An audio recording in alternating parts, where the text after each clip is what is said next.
Saja kita saksikan bersama forum legislasi dengan tema revisi Undang-Undang ASN dan juga nasib tenaga honorer.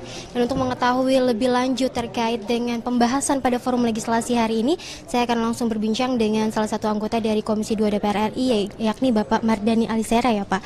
Baik nih Pak, yang ingin saya tanyakan terkait dengan mekanisme dari pelaksanaan pengangkatan P3K tenaga honorer yang mana pada 28 November nanti sudah tidak ada lagi tenaga honorer, ini seperti apa mekanismenya nih Pak? Ya, yang pertama kami sudah punya payung hukum dalam bentuk kesepakatan, ya. Belum dalam bentuk undang-undang karena masih direvisi. Kesepakatannya adalah Kementerian PAN-RB mewakili pemerintah dan Komisi 2 mewakili DPR RI sepakat tidak boleh ada pemecatan, pemberhentian atau penelantaran kepada seluruh tenaga honorer yang terkena peraturan 28 November 2023 mesti dihapus. Yang kedua, disepakati jendelanya melalui P3K. Yang ketiga, kami mendesak agar ada keistimewaan, tidak perlu melalui tes, karena kalau dites seringnya nggak lolos, passing grade ketinggian atau kapasitas mereka tidak. Nah, dengan 3 kesepakatan ini harapan kami 28 November tidak ada PHK massal buat teman-teman honorer. Kita jagain itu. Kemudian nih Pak, kualifikasi untuk dari P3K part-time dan juga P3K full ini seperti apa? Mengingat jumlah dari tenaga honorer yang cukup banyak saat ini nih Pak.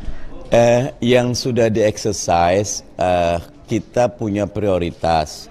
Contohnya tenaga pendidikan, tenaga kesehatan, sama tenaga teknis, ya, untuk penyuluh dan segala macam.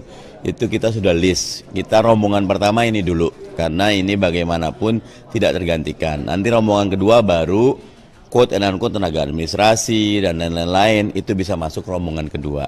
Nah, tentu ini semua memerlukan political will dari pemerintah. Kami betul-betul mengetuk hati pemerintah, Presiden Jokowi dalam hal ini benar-benar ikut serta dan menjaga sehingga tidak ada bencana massal di 28 November. Terima kasih Pak. Iya, sama. Baik pemirsa TV Parlemen, itu saja bincang-bincang saya dengan Bapak Mardhani Alisera terkait dengan revisi Undang-Undang ASN dan juga nasib dari para tenaga honorer. Dan tentu saja bahwa tanggal 28 November 2023 ini harapan dari seluruh tenaga honorer agar kepastian terkait dengan pengangkatan P3K segera dilangsungkan oleh pemerintah dan juga DPR. Dan akan Pak Aba untuk dijawab beberapa pertanyaan juga tadi, khususnya soal kondisi ASN juga yang di daerah sedikit minim ataupun mereka juga banyak yang tidak mau, Pak. Silakan Pak. Iya, jadi fenomenanya Bapak Ibu sekalian, jadi kemarin itu banyak kekosongan teman-teman daerah itu karena yang di daerah ini dia melamarnya ke tempat lain. Padahal dia sudah bekerja di situ. Ya, jadi yang di sini jadi banyak yang lowong, Pak Haji. Ya. Jadi banyak yang luang, dia tidak melamar ke situ. Ya, Pak Buliwet lah pokoknya. Nah, kemudian yang PNS itu, kalau PNS itu sebetulnya agak mendingan gitu ya. Jadi kalau PNS itu, kalau penempatan ke daerah masih mending karena dia jaminannya lebih jelas walaupun tidak terlalu besar gitu ya. Jadi artinya memang ini salah satu upaya kita, mungkin tahun depan kita mempertimbangkan untuk yang PNS juga gitu ya. Untuk pemenuhan, termasuk pemenuhan tenaga dosen itu kita juga sudah banyak yang mau pensiun Pak, yang guru-guru besar kita gitu ya. Nah kemudian ini barangkali Bapak Ibu sekalian yang jadi problem kita, yang penempatan di daerah-daerah terpencil. Tadi salah satunya disampaikan Pak Mardhani kaitan dengan insentif dan sebagainya, mungkin itu yang jadi pertimbangan. Kemudian tadi 28 November, makanya kami sudah mengeluarkan surat itu, mudah-mudahan nanti ada percepatan juga dari DPR untuk payung hukumnya Pak. Ya, tapi yang jelas tadi tidak boleh ada PSB juga nggak boleh Pak ya, penderitaan secara bertahap, penderitaan secara bertahap ya Pak, itu ya Bang ya tadi ya.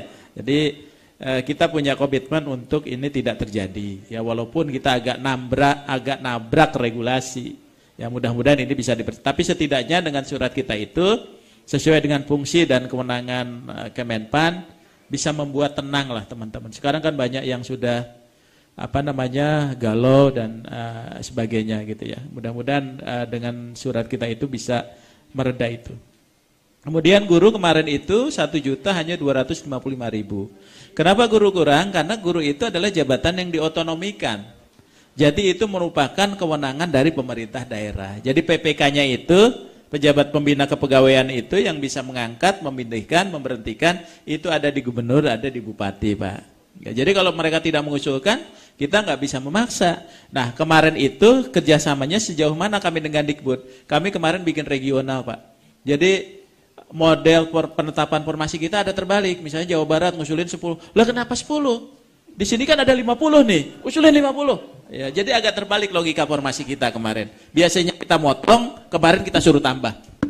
Dan nanti di dalam kegiatan kami penetapan formasi tanggal 3 Agustus besok, kami akan, mungkin Pak Menteri juga akan memberikan apresiasi terhadap daerah-daerah supaya ada stimulan gitu Pak Haji, ya kita akan berikan penghargaan bagi instansi yang memang tadi punya komitmen kuat untuk penyelesaian guru. Yang sekarang aja hanya 299.000 yang masuk ke kita. Ya, jadi kalau penyelesaian selanjutnya mungkin kita butuh untuk pemenuhan 1 juta itu sekitar 300.000 guru lagi, ya, yang harus direkrut. Jadi dengan Dikbud kita selalu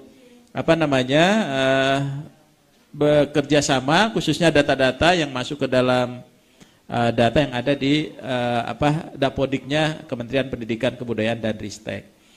Nah, kemudian bagaimana nih teman-teman mekanisme tadi, mereka sudah bekerja keras, mereka sudah mengajar dengan status SLTA, kemudian kuliah. Nah, ini tentunya ketika mereka masuk, seperti juga dulu 2005 gitu Pak. Jadi mereka pun yang sarjana ya dia masuk ke 3A ketika pengangkatan di tenaga honorer dulu THK 1.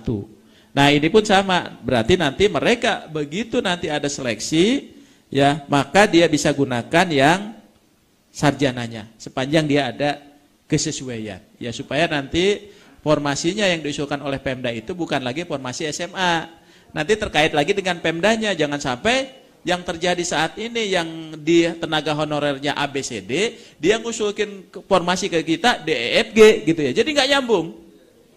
Ya, setidaknya minimal mereka itu bisa melamar kesempatan. Ini kesempatan melamar aja nggak bisa.